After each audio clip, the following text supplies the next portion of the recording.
এখানে আমরা কখনোই বলি নাই যে আমরা ছাত্ররাজনীতি বন্ধ চাই, নিষিদ্ধ চাই। আমরা বলেছি খুবই ক্লিয়ার, আমরা লেজুর ভিত্তিক ছাত্ররাজনীতি নিষিদ্ধ চাই এবং বন্ধ চাই। আমরা আমাদের সংগঠন লেজুর ভিত্তিক ছাত্ররাজনীতি আমরা প্র্যাকটিস করবো না। লেজুর ভিত্তিক ছাত্ররাজনীতি বন্ধ চাওয়া আর ছাত্ররাজনীতি নিষিদ্ধ চাওয়া দুটো কিন্তু এক না।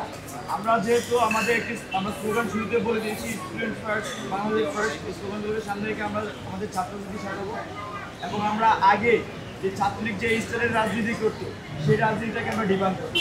ছাত্র রাজনীতি করা মানে এই নয় যে হলে হলে গেস্ট রুম চালু করতে হবে, ছাত্র রাজনীতি করা এই নয় যে হলে হলে গণরুম চালু করতে হবে। তো ছাত্র রাজনীতি এই নয় যে ক্যাম্পাসের মধ্যে ছাত্র রাজনীতি করলে ছাত্রলীগ হয়ে যেতে হবে। তো আমরা সেই রাজনীতি করতে চাই, যে রাজনীতির মধ্যে দিয়ে আমরা সারা দেশে বার্তা দিতে চাই যে এখানে আসলে ছাত্রলীগ গড়ে ওঠার কোনো ধরনের সুযোগ নেই।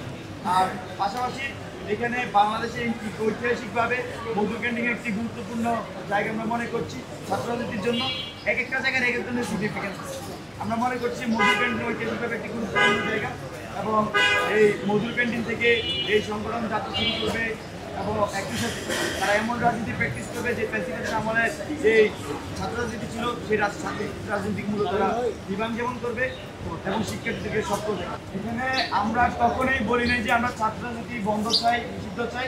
আমরা বলেছি খুবই ক্লিয়ার, আমরা লেজুর ভিত্তিক ছাত্ররাজনীতি নিষিদ্ধ চাই এবং বন্ধ চাই। আমরা আমাদের সংগঠন লেজুর ভিত্তিক ছাত্ররাজনীতি আমরা প্র্যাকটিস করবো না। লেজুর ভিত্তিক ছাত্ররাজনীতি বন্ধ চাওয়া আর ছাত্ররাজনীতি নিষিদ্ধ চাওয়া দুটো কিন্তু এক না। আমার কাছে মনে হয় বিষয়টি ক্লিয়ার। আর 9 দফা 7ম দফা ছিল যে আমরা লেজুর ভিত্তিক ছাত্ররাজনীতি আসলে নিষিদ্ধ চাই। এখন আমরা কোনো লেজুর ভিত্তি করছি না, আমরা করবো না, এটাই আমাদের অঙ্গীকার। আমরা আগামী বাংলাদেশে আমরা যারা লেজুর ভিত্তি করছে তাদের রাজনীতি আমরা চাই না।